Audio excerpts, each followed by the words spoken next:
Hi friends, good evening. எல்லோரும் எப்படி இருக்கீங்க? இன்றைக்கி ஈவினிங் என்ன ஸ்பெஷல்னு பார்த்தீங்கன்னா மினிச்சோர் குக்கிங் பண்ணிகிட்ருக்கோம். மிளகு சாதம், பொட்டேட்டோ ஃப்ரை. வாங்க எல்லோரும் சாப்பிட்லாம். எப்படி செய்கிறோன்னு பார்க்கலாம். வாங்க வீடியோவை கண்டினியூஸாக பார்த்துக்கிட்டே இருங்க. இப்போ உருளைக்கிழங்கு பாதியில் வெந்துட்டு இருக்கு அண்ட் அரிசியும் பாதியில் வெந்துட்டு இருக்கு. வாய்ஸ் கொடு.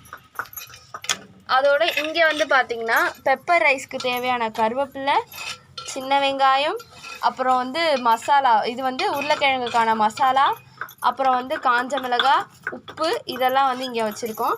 சாதத்துக்கு யூஸ் பண்ணுற கரண்டி, அப்புறம் எண்ணெய், அப்புறம் இதெல்லாம் க்யூட்டாக இருக்கிறதுனால நாங்கள் வந்து அடுக்கி வச்சுருக்கோம். இப்போ வந்து பார்த்திங்கன்னா எல்லாமே வந்து குக் ஆகிட்டு இருக்கு. நெருப்பு சூப்பராக வந்து எரிஞ்சிட்ருக்கு.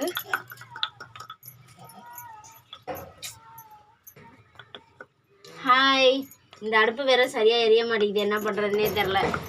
இந்த அடுப்பு நல்லா எரியுது பாருங்கள். சாதம் வச்ச அடுப்பு எப்படி சூப்பராக எரிஞ்சிட்டு இருக்கு. இன்னும் கொஞ்சம் நேரத்தில் சாதம் ரெடி ஆயிடும்.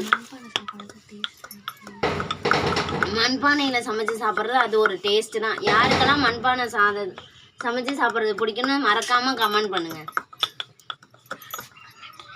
இப்போ வந்து பார்த்திங்கன்னா பெப்பர் ரைஸ்க்கு தேவையான பெப்பரை ஒன்றும் பாதியமாக நுணுக்கி வச்சுருக்கோம்.